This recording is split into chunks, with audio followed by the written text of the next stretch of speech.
Well, hello everyone. Oh yeah, man. I was supposed to do this interview. I had a real nice shirt, but they had a lag, so now I'm hosting the joint. So now I'm in my pajamas. Y'all about to see McBrizzle out here. But the good news is, uh, I'll probably record it and put it on, so we here now. So yeah, I'm hosting it now. All right. What's up, everybody? It's good to see y'all. This is Christopher McBride, host of Hidden Gems and now host of Chicago COVID Conversations. I'm going to add my man Justin. Let's see if this works. And hopefully this works out. There was a lag on his side, so let's see what's going on. But good to see everybody. I hope everybody's good. I hope you're all well. I appreciate you being here right now. All right. Junius, why are you taking it over? Hey, Jania. Good to see you. So, yeah, let's see if Justin can join here. All right. I'm waiting on him. I think I added him. All right. Now we wait. Let's see what's going on. What's up, Marcus? What's up, Cats? It's going to be a nice live.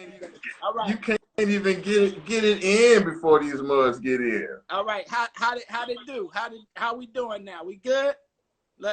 We should be. I'm guessing we good. If it's not, then look, the universe has got it out for me, Jack. I don't know what to say about it. Do we still got do we still got a lag on it?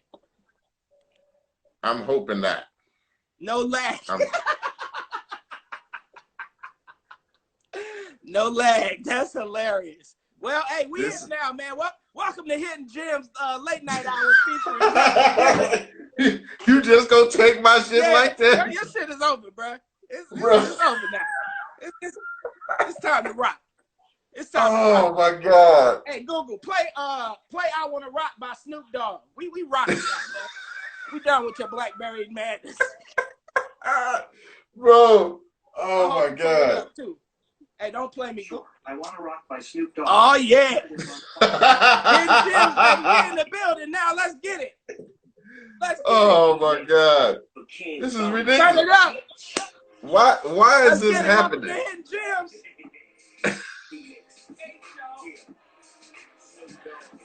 McBrizzle in the building. Hey. Oh, my God.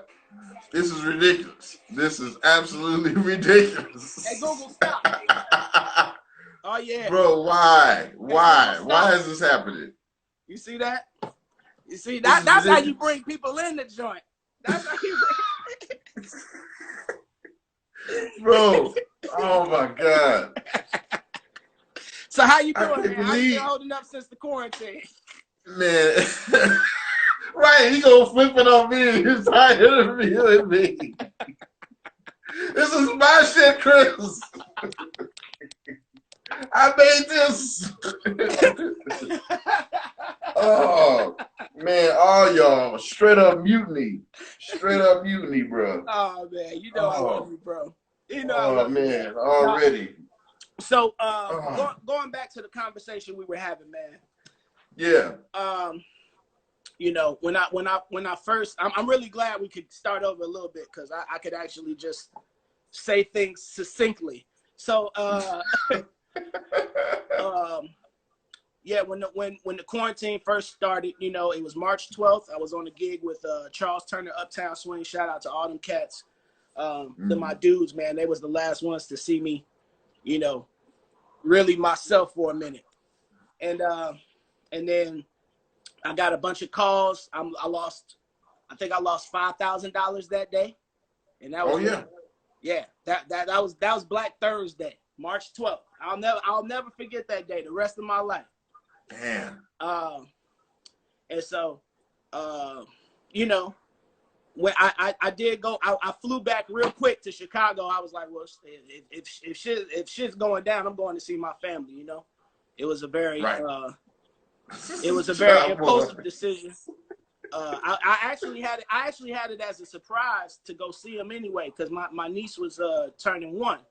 I had it as a surprise, but when the quarantine or when things started going down, I was like, well, I should probably call and ask And so I had to I had to tell I really wanted to surprise my sister, but I told my mom and my older sister Rhonda, which you know. So I told my mom and Rhonda, and then my sister, who I was trying to surprise, was like, he needs to come down here. You know, she started going off.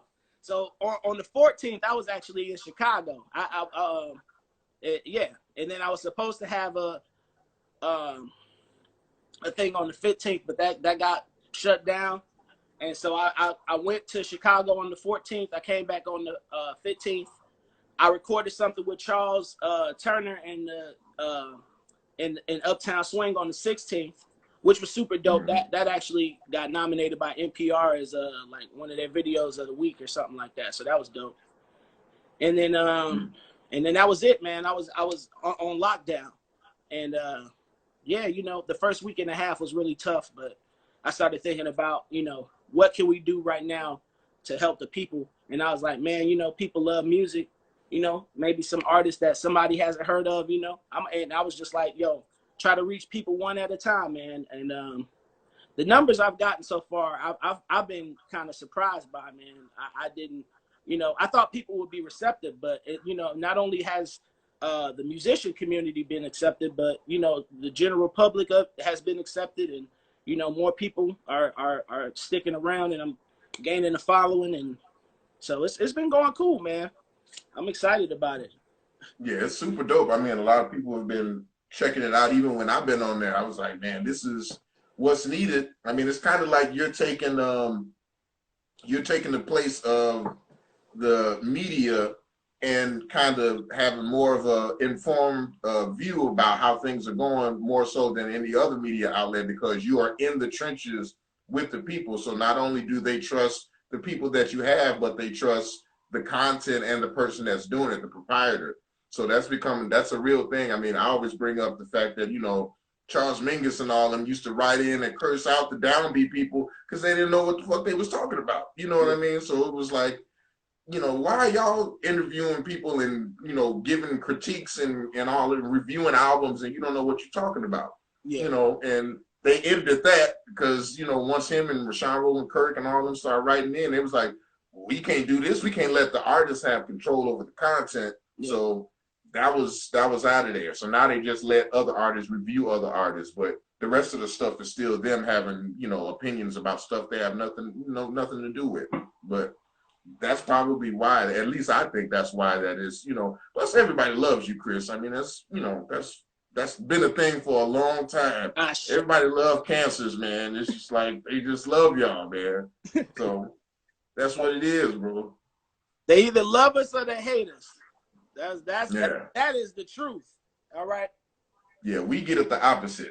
I'm close to Cancer. I'm like at the end of Gemini, right before it goes to Cancer. So I'm the opposite. They either hate me or they love me. Yes. But yeah, man. I mean, like I said, at the end of the day, man, I'm just glad to be doing something. I feel it's it's been impacting the community so far. I've officially, for everybody who didn't know, I officially started putting the hidden gems on YouTube. So the Nick Payton interview is on YouTube. Part 1 of the Keon Harold interview is on YouTube. We had to cut that off due to technical difficulties. So you're not the only one, Justin. My joint, man, thank you. No. My joint is almost pirated. I'm sure Instagram will have issues. I'm just uploading screen. I'm just doing my thug thizzle out here until they don't have control over that content, bro. Get Instagram. But you've been gone from Chicago for how long now? I've been out of Chicago for 7 years now, man. I've actually been a professional musician in New York longer than I have Chicago as of this year. Wow. Yeah. That's saying a lot, bro. Yeah. That's saying a lot. I mean, I started my career in Chicago in 2007. That was the Negro League Jam. I don't know if you remember the one. Ooh, yeah, we used to do it. Yeah. Yeah, man. Shout out to real quick. First off, shout out to everybody watching right now, man. I appreciate y'all so much. Even if you just watching because you follow me, man. I just appreciate you being here. I really do. And I hope that you guys have been enjoying the content I'm putting out. Shout out to Megan McNeil, because I talked to her about moving to New York, and I'll never forget that conversation. It was in 2010. We were drinking in Portugal at a bar, and I was telling her that I wanted to move to New York, and she said to me, hey, look, just go do it. Like, you go do it, and if it doesn't work out, you move back home. And it was just the curiosity of the city. I love history.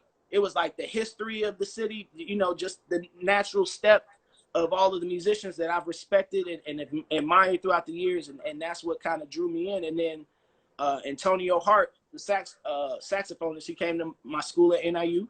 Shout out to NIU repping all day, Huskies. And he came to my school, and he was like, hey, man, you sound great, and if you ever want to study with me in New York, hit me up.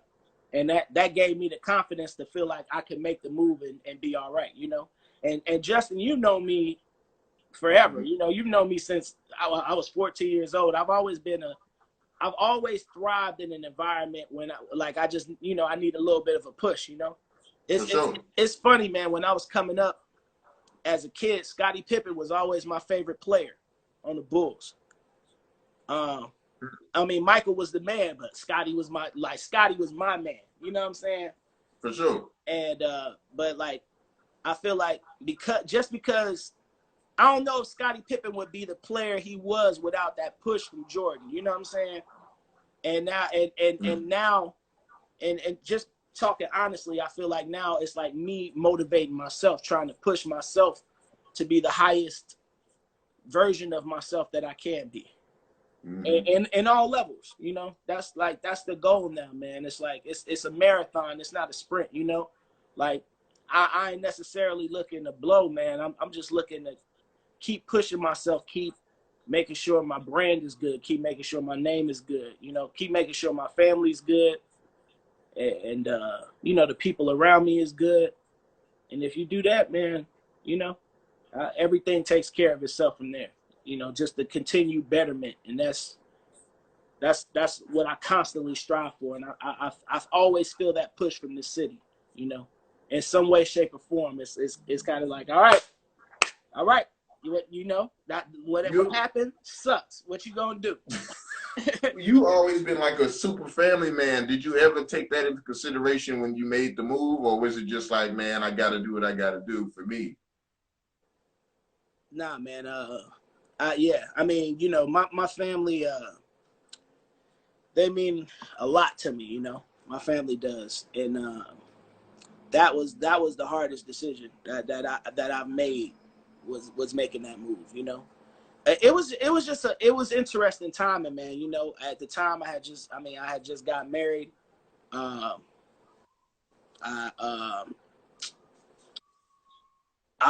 was, doing well in Chicago. Like I was cool. I was on tour with Lupe. I was working in all the clubs.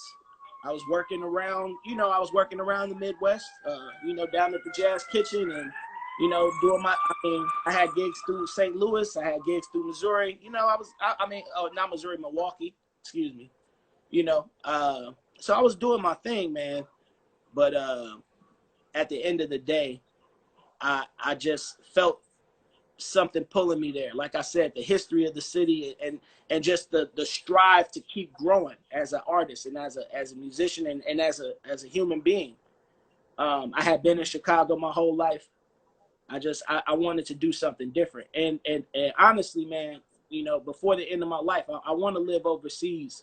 Even if it's just for a year, 2 years, I just want to live overseas and have that experience, man. Have that, I love to travel. I love to be out the country.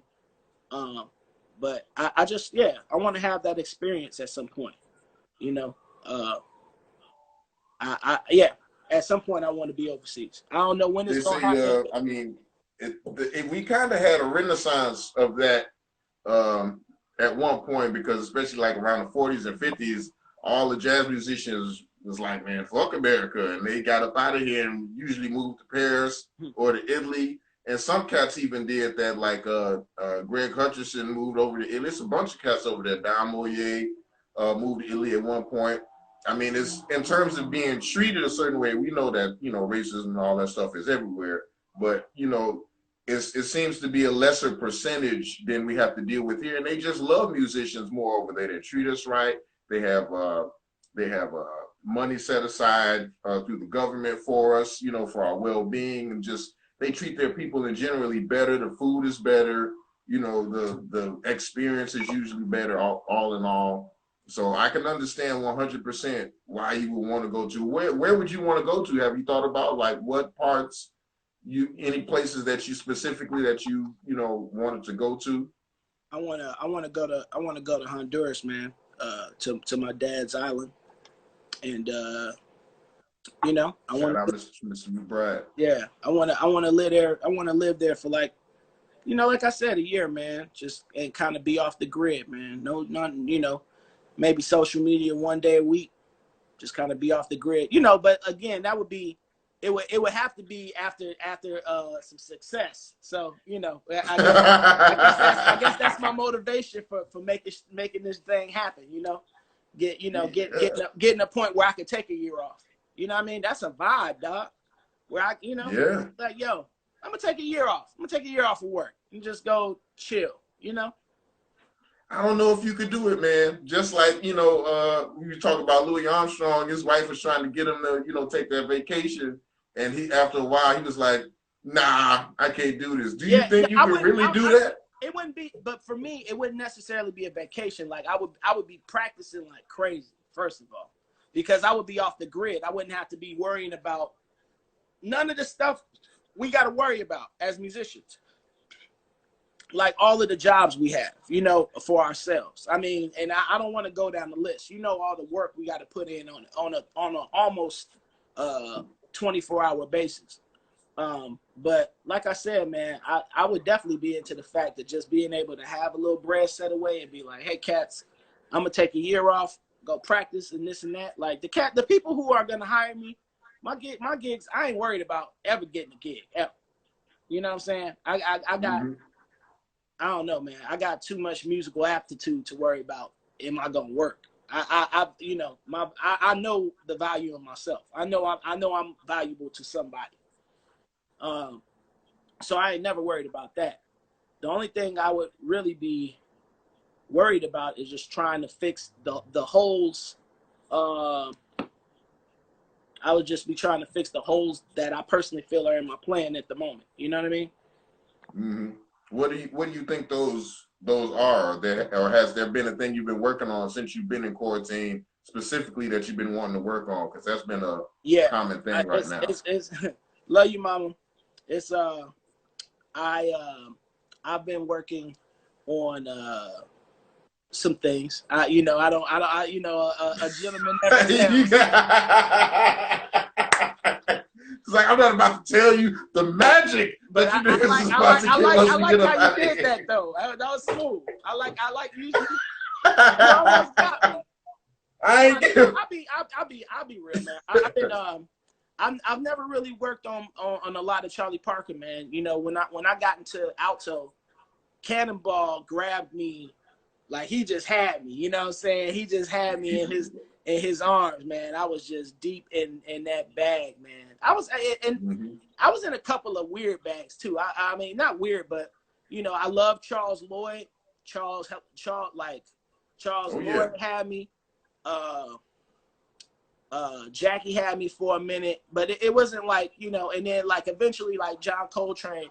So, but I've been really trying to dig into the influences of people, you know, really going way back.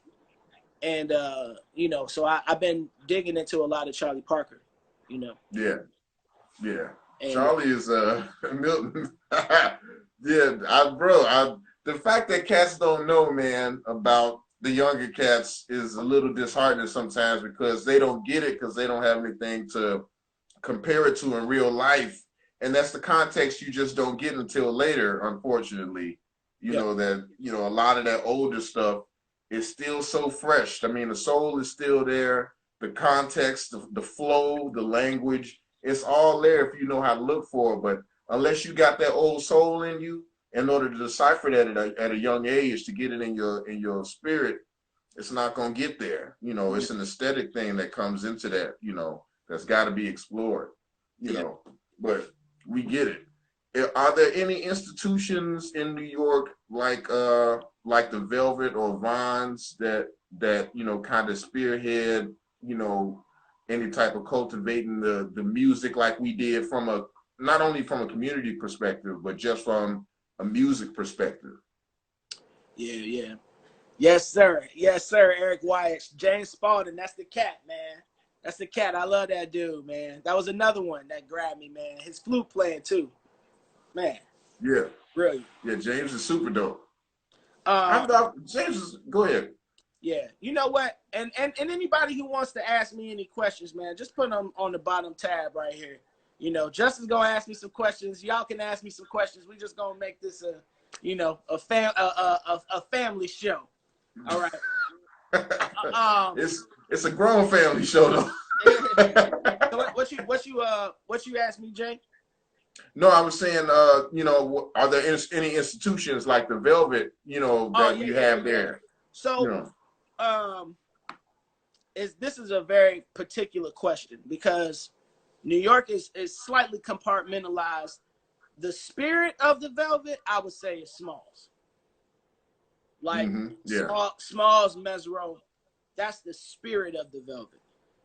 As far as musical programming, I would say probably it's like a mixture of Smalls and the Stone. The Stone is this spot ran by what's my man's name? John Zorn. Okay. Yeah. Of course. Yeah, but like I think it's at the New School or something, you know, and so they would have, I would say they have the programming, but as far as the spirit of the Velvet, definitely Smalls, man, definitely that club, man. It's just, you know, it's something about that spot that's real special for me, man. I've had a lot of special moments there, good and bad, you know, but it's life, man. It's a beautiful thing regardless, you know. So shout out to what's the biggest difference that you've noticed in terms of I know it's plenty dating situations and all that stuff going on there. Is there a huge it's kind of a loaded question, but it seems like it's a huge differential in terms of how you would structure a set here in Chicago versus how you would structure a set in New York, based on, you know, not only the places, but what, you know, they would expect musically and who's in the audience. So how do you think of it in that capacity, or do you just play how you feel wherever you are? For me, this is just you know, in my, you know, my personal humble opinion, but for me, I'm about an experience. It's not just about, you know, necessarily playing a set. I mean, that's important, you know, and I love to play. I love to get it out there, but we have to be really understanding of our roles as ambassadors to this music, man. This music is too special. It's done too much in people's lives, man. I've seen people completely different transformations, you know what I'm saying, because of this music, man. And so we, you know, every time I'm playing, I'm trying to think about pulling one more person in, right, into this space, man. Because for us, for this music to be so powerful and only take up 2% of the market, we're failing in some way. I don't know exactly how or what you know, but I want to, like, even if we bump it up to 4%, I want to make an impact. You see what I'm saying? It's like, and so for me, I'm always trying to, you know, think about the audience and, like, you know, telling them, you know, the reasons why I wrote a song, so that they can be there with me in that experience. And everybody's, you know, everybody's perception changes, you know, according to the mind, right? We all have our different unique circumstances. That's why we're different people. But like, I'm just trying to continually create experiences, man. Continually create experiences and continually make it digestible to somebody who might not be as enthralled as the music as I am, you know? And at the same time, play with honesty and you know, and make sure that I, you know, that I'm kicking ass while I'm doing it. You know, I ain't trying to like water it down, but I am trying to make it digestible. A lot of times we just play at them, and they're like, why aren't you taking this? You know, like nobody, like, you just beating them over the head. You're not getting, you don't like this? You don't like it? You're not giving them no kind of context. You know, you're not giving them no, you know, like sometimes you gotta ease people into things, man. People are, you know, for whatever reason, this music is not as known as I feel like it should be, you know, but at the same time, you know, you got to ease people in. People don't, you know, they're not, sometimes people can struggle with change, you know what I'm saying? So we just got we got to be more understanding of that as artists.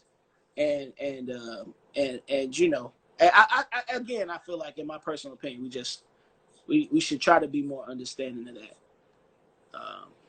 Yeah. So in that capacity, do you consider yourself, you always seem like more of a shadow than a bleak, and that seems to be like a big dynamic between most musicians is they're either focusing on, for the most part, catering to the audience. Well, not catering, but they have more of the audience in mind in terms of their set structure and in terms of their music. And then you have the other people who are just basically, if you build it, they will come. Where do you think you fall within those two dynamics?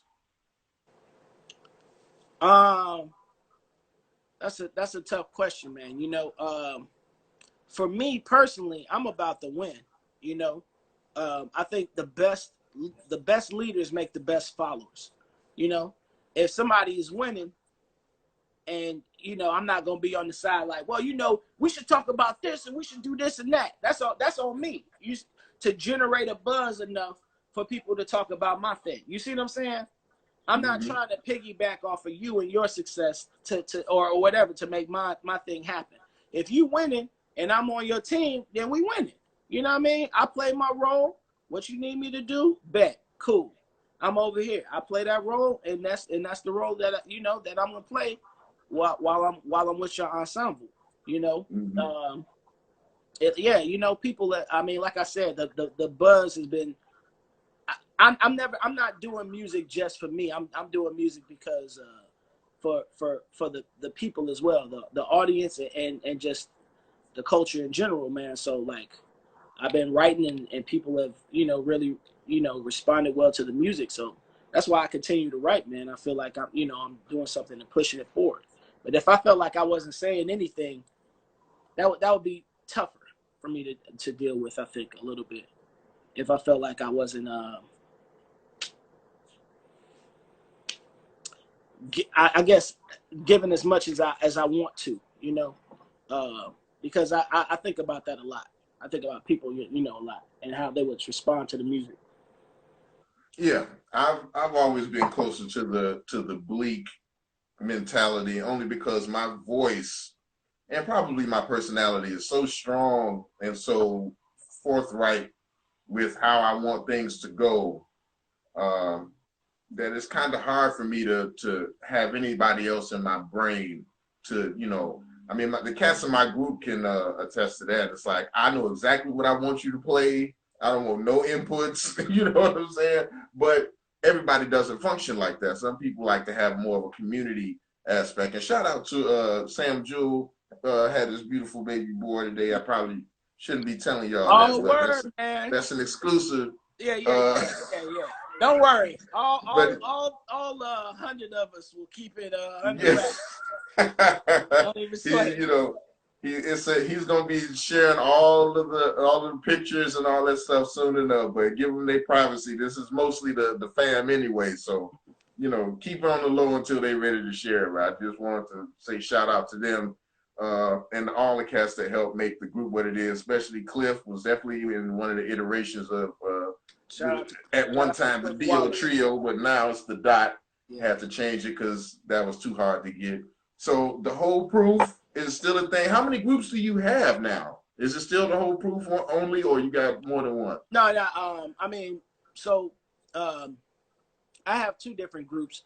One of them is kind of like we all kind of run it. It's C-Note NYC, and that's with me, Jonathan Edward Thomas from Cleveland on Oregon, and Curtis Graham Noah sat on drums from Winnipeg. Sure. I saw Jonathan in here. Huh? I saw Jonathan in here. Oh, you just popped in for a second. Shout out to my drummer for the whole proof. That's Cedric. What's up, Cedric? So yeah, man. And then the whole proof. I used to go by Couture de Force. Right. Which I dug that name, but it's more of a quartet thing.